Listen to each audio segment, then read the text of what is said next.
नमस्कार। कौशल योग के आज की इस कड़ी में हम लोग एक नए आसन की आज चर्चा करेंगे और इस आसन का नाम है सुप्त वज्रासन।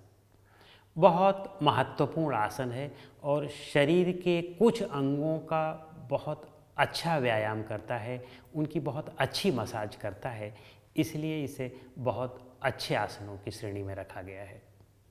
तो आइए सबसे पहले हम लोग इस आसन का अर्थ समझ लें और फिर इसकी विधि समझ लें और फिर इसके बाद लाभ और सावधानियों को समझ लेंगे। आइए हम पहले देखें कि इस आसन का अर्थ क्या है। सुप्त वज्रासन, जैसा कि नाम से ही स्पष्ट है, वज्रासन की चर्चा हम कर चुके हैं। जब आप वज्रासन पर बैठ जाते हैं और बैठ करके सुप्त की स्थिति में आ जाते हैं, लेट जाते हैं, उस आसन में बैठने के बाद फिर लेट जाने को सुप्त वज्रासन कहते हैं। तो आइए हम लोग सबसे पहले इस आसन की विधि देख लें कि कैसे इसका अभ्यास किया जाता है। तो सबसे पहले हम दंडासन में बैठ जाएं, दोनों पैरों को इस तरह से आगे की ओर फैला करके चेस्ट को थोड़ा आगे करें, रीढ़ गला सिर को बिल्कुल सीधा कर लें और अब इसके बाद हम एक लंबी और गहरी श्वास लेंगे।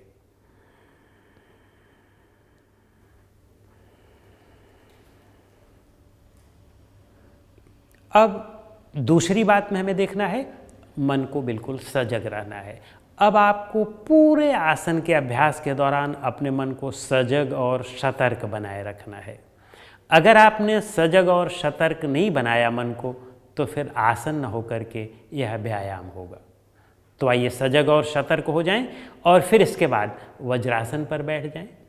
अपने किसी भी एक पैर को घुटने से मोड़ करके इस पैर के तलवे पर हिप को रख लें और पंजे को नीचे की ओर कर दें।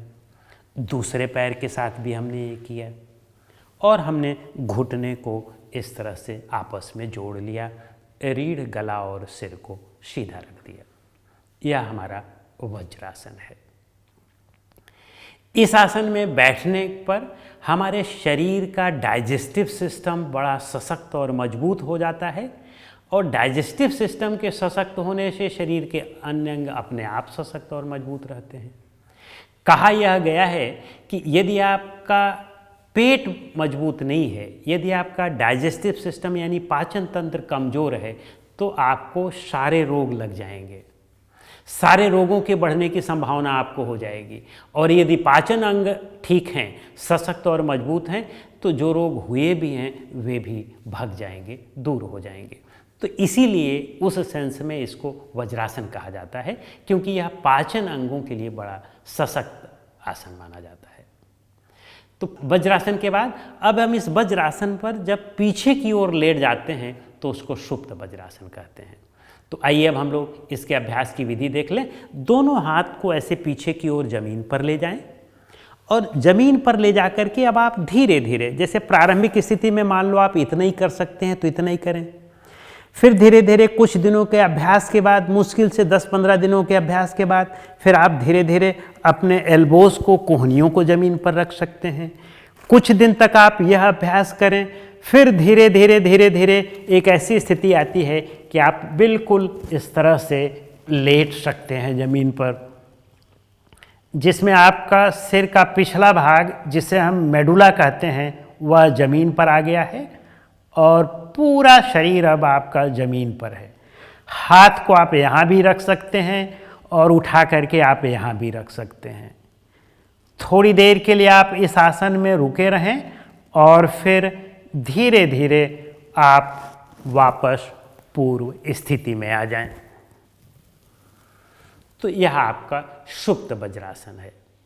लेकिन ध्यान रखें कि आप धीरे धीरे ही इस स्थिति में पहुँचेंगे। इस एडवांस स्थिति में पहुंचने के लिए आपको 6 महीने लग जाएं, साल भर लग जाएं, तो आप पेशेंस के साथ इसका अभ्यास करते जाएंगे। और यदि आप पहले दूसरे दिन ही कर सकते हैं तो और अच्छी बात है, बहुत अच्छी बात है। तो लेकिन बस ध्यान यही रखना है कि कहीं ज़बरदस्ती नहीं करना है, पूरे पेशेंस के साथ करना है। तो आइए अब हम लोग पीछे से देख लेते हैं कि इसका अभ्यास पीछे से करते हैं तो कैसे दिखाई पड़ता है।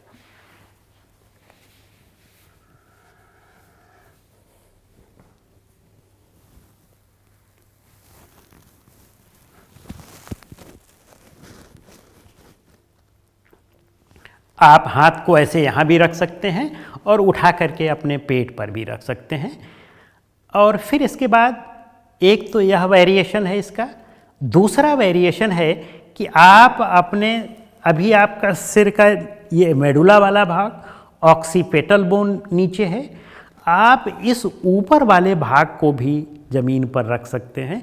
जब आप इस भाग को ज़मीन पर रखते हैं तो निश्चित रूप से अभी आपका पीठ ज़मीन पर है, ये ऊपर वाला ज़मीन पर है, पीठ वाला भाग, लेकिन जब आप इसको रखते हैं तो ये सारा भाग ज़मीन के ऊपर उठ जाता है। तो इस तरह से जैसे आप करते हैं,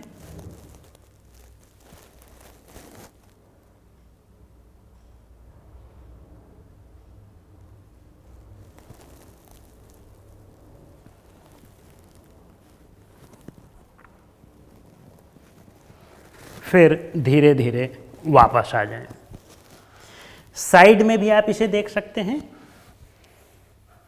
जब आप इस तरह से लेटते हैं, सिर का निचला भाग जमीन पर रहता है, तो देखें कि आपका यह पीठ का भाग जमीन पर होगा, वह थोड़ा सा यहाँ बीच का भाग ऊपर उठा होता है। लेकिन जब आप इसको रखते हैं तो पूरी पीठ आपकी उठ जाती है कमर तक, यानी कि स्पाइन का कोई भी भाग जमीन पर नहीं रहता है। फिर धीरे धीरे आप वापस आ जाएं। इस बात का ध्यान रखें कि आप पहले ही दिन इसकी दक्षता प्राप्त करने का प्रयास नहीं करेंगे, धीरे धीरे ही इसकी अभ्यास को आप बढ़ाते चलेंगे। यह अभ्यास की विधि हुई। आइए अब हम इसके लाभ को देख लेते हैं। यह बहुत लाभकारी आसनों में से एक है। यदि आप इसका अभ्यास करते हैं तो निश्चित रूप से जान लें कि आपको कमर दर्द की कभी शिकायत नहीं हो सकती है। आपके जो कमर की मसल्स हैं, जिसको हम पेल्विक मसल्स कहते हैं, या उसके अलावा जो लीवेटर एनाई की मसल्स हैं, उसके भी अलावा जो कॉक्सिजियाई मसल है, उन सारी मसल्स को, पेल्विक की सारी मसल्स को बहुत सशक्त कर देता है। तो उन लोगों के लिए जिनको लंबर स्पॉन्डिलाइटिस हो, स्लिप डिस्क हो या सियाटिका की प्रॉब्लम हो, यदि वे योग्य मार्गदर्शन में इसका अभ्यास करते हैं, धीरे धीरे इसको बढ़ाते बढ़ाते अभ्यास करते हैं, तो उनके इन रोगों को यह 90% से 100% ठीक कर सकता है।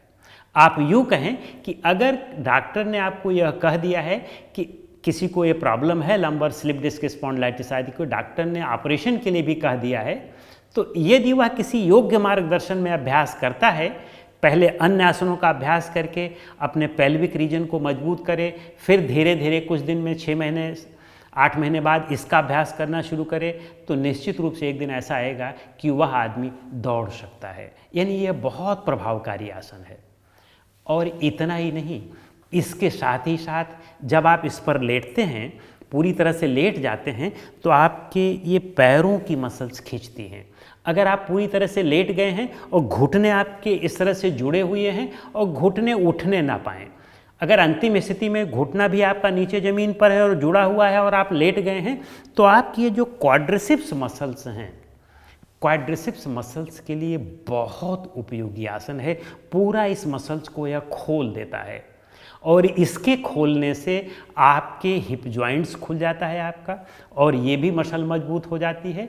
तो इससे आपके घुटने को भी एक अतिरिक्त सहायता मिलती है कि अगर किसी को घुटने का रोग हो, यद्यपि घुटने के रोग में यह आसन आप नहीं कर पाएंगे, लेकिन अगर आपको घुटने का रोग नहीं है और आप नियमित रूप से इसका आसन करते हैं, तो आपको घुटने का रोग भी नहीं हो सकता है।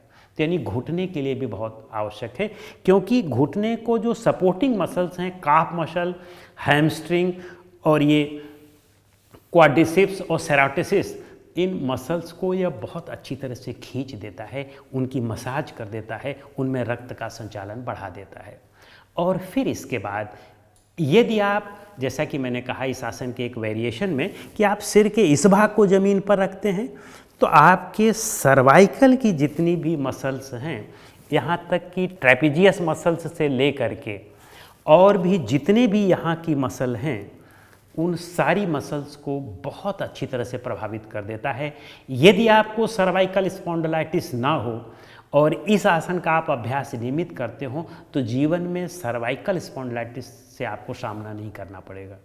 और यदि सर्वाइकल स्पॉन्डिलाइटिस प्रारंभिक स्थिति में है और इसको आप करते हैं तो सर्वाइकल स्पॉन्डिलाइटिस आपकी पूरी तरह से ठीक हो जाएगी।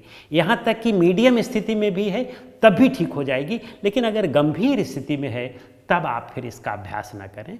पहले अन्य आसनों को करके अपनी सर्वाइकल स्पॉन्डिलाइटिस को एक अच्छी स्थिति में ले आएँ, उसको ठीक करें, फिर आप इसका अभ्यास करें। तब आप देखेंगे कि आपको यह बहुत मदद करेगा, बहुत लाभकारी सिद्ध होगा आपके लिए। आइए अब हम लोग इसके सावधानियों की चर्चा कर लें। सावधानी इसकी यही है कि उतना ही करना है जितने में आपको अति ना हो, जितने में आपको कहीं ज़्यादा ना खींच जाए। इसीलिए सजगता की बात आती है कि आप सजगता के साथ करेंगे, अवेयरनेस के साथ करेंगे तो उतना ही करेंगे जितना आपका शरीर अलाउ कर रहा है, जितनी आपकी फ्लेक्सिबिलिटी अलाउ कर रही है। आप थोड़ा भी ज़बरदस्ती करेंगे तो यहाँ तक कि आपको रोग नहीं भी होगा तब भी रोग हो जाएगा। लेकिन अगर आपको रोग है और आप पूरे सावधानी और धैर्य के साथ कर रहे हैं तो आपके रोगों को ठीक करने में यह मदद करेगा। आपके पूरे शरीर की अनेकों अधिकांश मांसपेशियां जिनका मैंने आपको नाम लिया और उनसे संबंधित जो रोग होते हैं उनको ठीक करने में यह रामबाण का कार्य करता है। इसलिए हमें इस आसन को अपने अभ्यास में जोड़ लेना चाहिए। जिनको घुटने का बहुत गंभीर रोग हो, घुटने में ऑपरेशन हो चुका हो तो उन्हें वज्रासन में बैठना ही नहीं चाहिए, वैसे भी डॉक्टर मना कर देता है। और घुटने के गंभीर रोग में फिर हमें वज्रासन पर नहीं बैठना चाहिए। तो उस स्थिति में इस आसन को सीधे लेट करके भी किया जा सकता है। आप पैर को सीधे रख करके फिर आप लेट जाएं, बेहतर होता है। तो फिर आप इस भाग को ज़मीन पर रखें तो आपकी सर्वाइकल की मसल्स मजबूत हो जाती है। तो इस तरह से इस आसन के विषय में आज इतना ही। अगले आसन की हम चर्चा अगली कड़ी में करेंगे। नमस्कार।